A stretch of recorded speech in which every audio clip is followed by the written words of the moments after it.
Welcome to this week's episode of Serving the Community podcast. Each week, your host Trisha Stetzel is highlighting people and organizations in our communities that are serving through volunteer work and giving back to make our community, country, and even the world a kinder place to live. Hello, and welcome to this week's episode of Serving the Community. My name is Trisha Stetzel. I'm the owner of ResultsXtreme Business Solutions and founder of this podcast, Serving the Community. I'm super excited about the guest that I have on today. He was reintroduced to me by Gail Nelson with Family Promise, and we all have a mutual connection through the Bay Area Get Together. If you don't know about that organization, you should definitely look into it. So it is my pleasure to introduce Josh Dorrell, Executive Director of Galveston Urban Ministries. Josh, welcome to the show. Hey, thank you so much for having me. I look forward to our time together and sharing about how we can all serve the community better.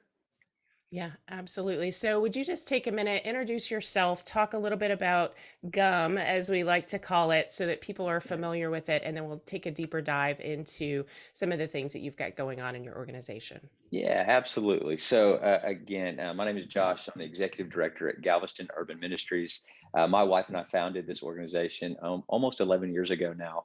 I had just finished grad school.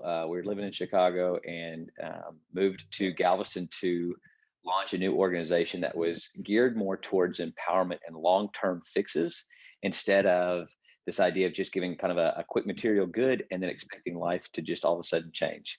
And so we dove deep into our community, just getting to know our community, sitting with people, asking questions, hundreds of interviews to truly listen to the community and find out what are the real needs, not just the perceived needs, right? If you're not from a community like mine, for the backdrop, for those of you who don't know where we are, we're in a small area in Galveston, Texas. The average income is $10,000 per family per year. So when we talk about poverty on a U.S. scale, we're right in the middle of it. And so my wife and I bought a house right in the middle of the community and have been raising our family for the last 10 years. And so that's kind of the quick snapshot about who we are and what we do. And I look forward to sharing a little bit more as we continue to unravel this fun of service. Yeah, absolutely, right? Peeling back the onion. And for those of you who did not catch that, Josh and his family are living right in the middle of the community that they serve, which I think is really, really special because you're seeing it every single day. So can you talk about some of the things that Galveston Urban Ministries is doing for the community? Yeah, absolutely. So at the center of everything that we do, we say that we're developing holistic relationships to transform the community. So that is truly at the heart of who we are and what we do. We want to cultivate true relationship because we've seen that in communities like mine, one of the biggest detriments is not always just the material lack of goods or finances, but it's really a social capital. And so what we want to do is really help build a social network for some of our community members who are trying to make a shift and a change in their life. Uh, Coming out of poverty, especially generational poverty versus situational, which we'll talk about in a moment, those are really challenging things because the way my family raised me was very different in kind of our ethics and our working and all the different capacities that we do. And so when I try to just take what I was trained to do and just give it on somebody else, it doesn't always work. And so what we recognize is we have to really walk with people through the challenges. And so as I said a few minutes ago, we spent tons and tons of hours listening to our community. That allowed us to understand what was really going on and how to build with our community, not for our community, but with them. And so what we heard was the need for after school children's programs, youth programs, and adult job training, or programs that allow people to move forward. And the reason I say program versus clients or something else like that, we say programs because that gives us a chance to sit with people. It's a weekly time where we are in life together. We get to talk about life, we get to laugh, we get to eat, we get to share our woes, our celebrations, our excitements as we continue to cultivate that relationship. And through that, we begin to see what's really going on. And so people may come for a job training class. And as we start to unpack what's really going on, we're able to sit with them and say, well, have you thought about this in this capacity? Or, hey, I didn't know that about your life. Tell me more. And we begin to unravel what's really going on in their world because we're all way more complex than any one simple solution, right? We all have issues going on. Maybe you took in your wayward son or daughter, or maybe a family member came to live with you and caused a few uh, complexities in your life. And through that, we want to then help people kind of work through and navigate how to move forward based on what they see as their next step, right? A next step for you may not be the next step for me, right? And so that journey is just part of what we do. We just join the journey with each individual through our programs. When as you talk about the unpacking, right, of the human and having those discussions or talks with them, really digging into, have they thought about this or have they thought about that? I'd like to go back to something that you said about situational versus generational, right? Hmm.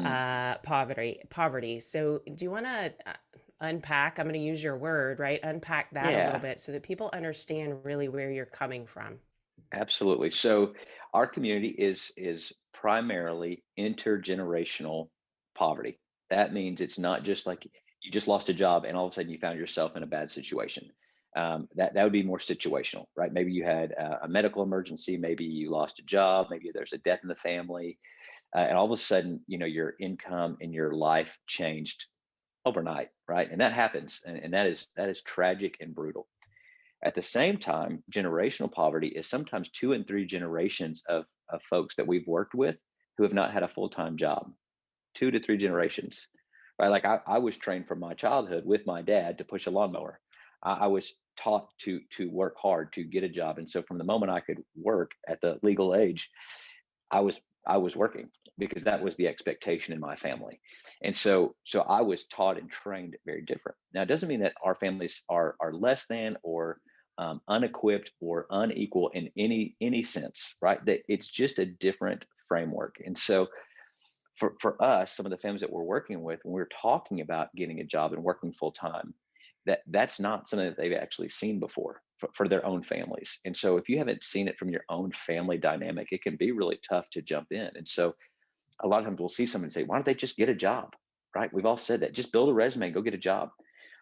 We've got folks who have not had an ID, a state ID in 10 years, people who don't have a driver's license, people who don't have um, the ability to be a legal driver. To get that can take a lot of time and money and resources. Not to mention, if you don't have access to a vehicle, how are you going to practice? Right. Sometimes the things that many of us have had since childhood. I remember sitting in my granddad's lap, driving on his farm in his old Lincoln. Like I've had access to that from childhood because of my family's resources. And so many of the people in our community don't have the same resource baseline, and that doesn't give them the same starting point that I had. And so because of that, we recognize when you're 2 and 3 generations deep into some of that, some of the complications and things that maybe me and you or others that were or maybe are listening to this podcast just seem to know. It seems intuitive to them. Some of our community is not privy to that same information, and so that's a systemic issue that we see in our community and literally around the nation in neighborhoods like ours.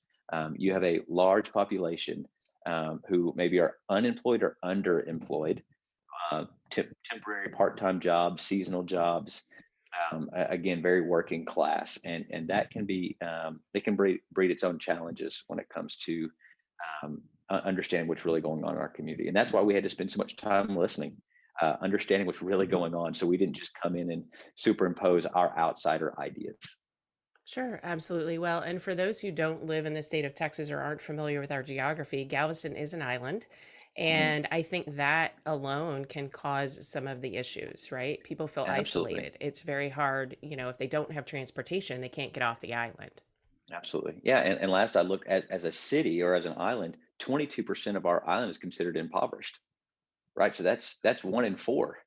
Right? When you really look at it, that's 1 in 4 people is considered impoverished. And so, in a community where you have people with second and third homes, you have other people who have never owned a piece of property in their life and are paying astronomical rental rates. And again, that's we can't put out all the issues on other people, right? But at the same time, those are some of the complications that we deal with. Yeah, absolutely. So I'd like to dive into how people can get involved. And before we started the show, I asked you what's on your mind. And Yeah, you were talking about longer term. And I don't want to call it a commitment because that scares people, right? But it's a absolutely. longer term relationship. So can we talk a little bit about more about that and how people can get involved if they're, interested in helping your organization? Absolutely. So usually the first thing people say after I've gotten to present or share about who we are, I can be a very passionate speaker, so I can get people really, fired up to get involved. And then people go, so now what? And I always default to, what are you already passionate about? Maybe you are an entrepreneur and you love starting businesses. If that's who you are, maybe you would be willing to sit with some of our young people who are in our, from 13 to 17, somewhere in that category, and talk to them about what it looks like to start your own business. Right? We're on an island. There are a ton of ways to captivate the tourist population and create jobs. Maybe you love art, so maybe that's a way that you use. Personal therapy is the way you uh, practice. Pottery or drawing, whatever it is. So, for instance, we met a guy a couple weeks ago. He loves art. He said, "Hey, I would love to do that with adults." I said, "Fantastic." And so we're setting up a small event in the next 2 weeks to literally let people practice art. He's going to show them how to do a couple things and then let people just play. And it's a way to cultivate a relationship. Now, if I had taken that same artist and said, "Hey, I need you to work in the kids program from 3:30 to 5:30 on Tuesdays," the answer is no, right? One, he has a full-time job. He can't make it. Two, that's not what he's told me he was passionate about. He told me he was passionate about art. So how do we to leverage what you're gifted at and use that, right?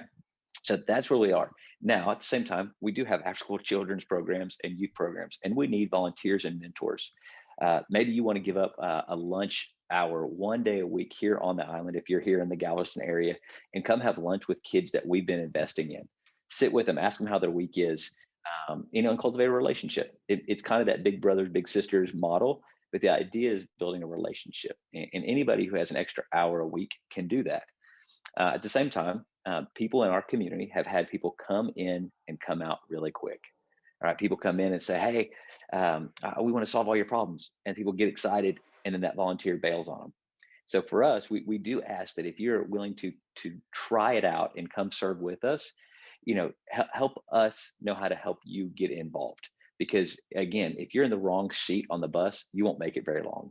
And so if you're using that natural passion and that natural gift that you have, it's going to go a lot further and be way more, bang for your buck in those models. So we also have adult programs, like I said, everything from job training to mentoring. We have programs that are already preset. If that's something that you wanted to be in part of, we bring you in, have you talk with our volunteer director, and kind of get you really plugged in and get you in the right seat. We also tell people, maybe you don't know where you want to volunteer. Come try it out. Maybe come test the waters with the kids program. If that's not for you, we will pull you out safely and put you into the middle school. If that's not the right place, high school, college age, or adults, because sometimes you don't know where you really fit. Some people think, "Oh, I don't know what to do in the urban context. I'm not cool. I'm not whatever." When you use your passions and abilities, it's naturally intrinsic, and people are drawn to that. Maybe you love chess. Guess what? I've got a bunch of people who need to learn how to play chess. Come sit and play chess, once every 2 weeks or once a month, and we'll make sure that thing gets done. So it may sound like a generic answer, Trisha, but that's really what we found our biggest wins is not making you fit into our programming, but really hearing from you as the volunteer and finding out what you're passionate about and finding a way to leverage those two things. And if for some reason we're not the best fit for you, we will point you in a direction of another fantastic organization that might be the right place for you. Yeah, and that's a really great thing. As I talk to more and more not-for-profit organizations in our area, a lot of you guys are helping each other, which I think is Yeah. really amazing. And that again, back to the Bay Area Get Together, which is a great place for nonprofits to Hmm. present about their organizations to business people that are in the local area and how they can help. Man, I love that you're listening to the people in your community to find out what they need. And then you're also listening to the people who want to serve and putting them in the right places, right? And giving them a place to serve that's comfortable for them and that they're passionate about. I think that is just amazing and fantastic. So, for my listeners, if you have not had the opportunity to hear Josh give his talk, I would invite you to find him talking somewhere because he is a very passionate speaker, and you'll find so much more out about his organization. So, Josh, I would love for you to share how people can get in contact with you. If they do want to volunteer, what is the best way that they can get in touch with your organization? Yeah, absolutely. So our website is galvestonurbanministries.org. So galvestonurbanministries.org. All of our contact information is on there. You can follow us on Facebook, Instagram, all the social platforms.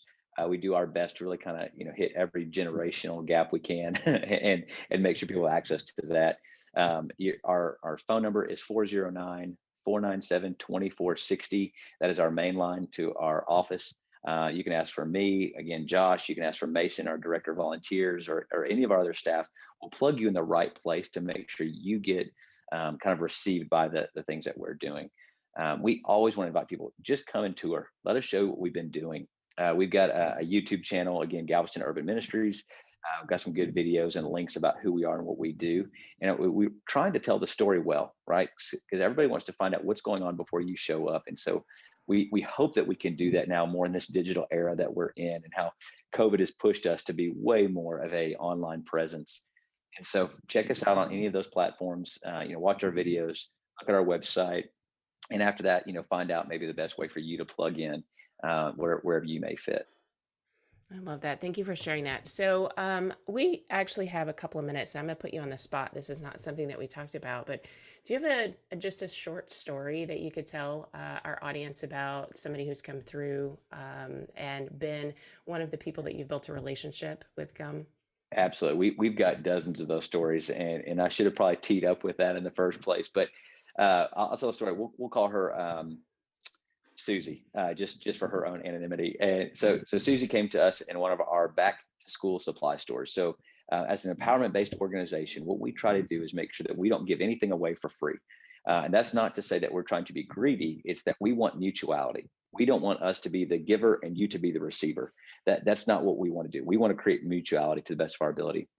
And so in the store, Susie came in and goes, I heard there's backpacks for $5. Can you tell me what that's about? That was about 9.5, 10 years ago now when we first got started. Today, she is now in her second year of culinary art school, and she just bought her first car with cash. So we're talking about needing after school supplies for her students, for her own children, needing support. She had to move apartments. She had nobody to reach out to. So she called us. We had a truck and a trailer. So we helped her move. When you think about that, kind of from our maybe middle class world, you call your friends and family to help you move, right? They're moving your drawers and your clothes and your kids' toys. That's not just for some random person. That's one of the joys that we get to have, right? Is because we're in people's homes and with them. So she has gone through all of our programs. Her kids have been invested in our programs. And we're seeing a whole family who is maybe on the left side doing this, moving to the place that she wants to be. That takes time. So I was at a conference a couple of years ago and heard the speaker talking about an aircraft carrier. So an aircraft carrier takes 5 nautical miles before it can turn. Some of us want to turn it now, right? When we're young, we want to, here's a systemic issue, let's turn the ship right now. And what happens if you turn too fast, you lose your cargo, you lose your people. You may make the turn, but the damage that's going to have been done is going to be unrepairable and very costly. And so for us, when we've seen these systemic issues that have gone on for generations, we can't turn too fast. We've got to turn in stride with our people and help out at each step. So sometimes people say, well, Josh, what do you guys do? And yes, we have programs, we have, processes in place, but we're really walking with each individual in their journey, right? Maybe you've got a drug and alcohol background. Maybe you've got a lack of employment. Maybe you just need someone just to push you a little bit. We've seen each one of those people come through. As I mentioned earlier about situation and generational poverty, we have people in our community who haven't worked in a few years that have master's degrees. They had a tragic issue come up in their family. Mentally, they struggled, depression, anxiety, all sorts of things set in. All they needed was just a little bit of a push and a reminder about who they are. So when we've defined poverty, it's really about a lack of identity and lack of purpose. Those are two of the biggest issues that we found. And I think that's global. That's not just a US thing. When people understand who they are as an individual and what they're built for and their purpose, life begins to change in some really big ways. For us, we're a Christian organization, right? And so we're unashamed of who that is. It doesn't mean you have to be a Christian to volunteer with us. You don't have to do anything other than be who you are. But that's who we are, and we've recognized that is a big deal for a lot of people in our community. Is they need an identity check. They are the I'm a single parent, and that becomes their identity, and that's not their identity, right? That's who they are in this season, but that's not their identity. And so for us, we want to help people understand who they are and what they are built for. And when again, people find that passion, just like what I've encouraged you to do, use your passions to volunteer, they begin to do it. And we have seen people who were recipients in our program early on. They are now sitting on the other side of the table with us, wearing a gum shirt, serving other people. And when people from our community are serving their neighbors, you see empowerment take root. And there's this pride that comes out. And that to us is the win, because they were once the one being served, and now they're serving others and they're bringing their friends with them. So our friend Susie, I mentioned, it's in her culinary arts program right now at Galveston College. We did a story on her a few years ago, and somebody from our neighborhood saw her and said, "Hey, I saw that story on Facebook. Are you the one?" And all of a sudden, Susie, right, who was in all sorts of challenges, is now helping somebody else from her community because they saw her being highlighted. And she said, "Let me show you how to do it." She's been building like a little micro book of here's how I got my college scholarships. Here's who I talked with. Here's what I needed. She's now bringing things together. She's been empowered to help empower the next generation. And again, thank you for asking that question, because that's what we do, right? That's not about Susie being in a program at our ministry. It's about Susie understanding who she is and her passion to be a cook and a baker. And she wants to be the first Black owned bakery in Galveston. That's now her drive and her passion, right? Identity and purpose changes the game for everything. She's teaching our kids what it looks like to go back to college when you're in your late 30s or early 40s, right? Those are not easy things, no matter where you are in your life plan. But she has done it, and she is modeling for the next generation what it looks like.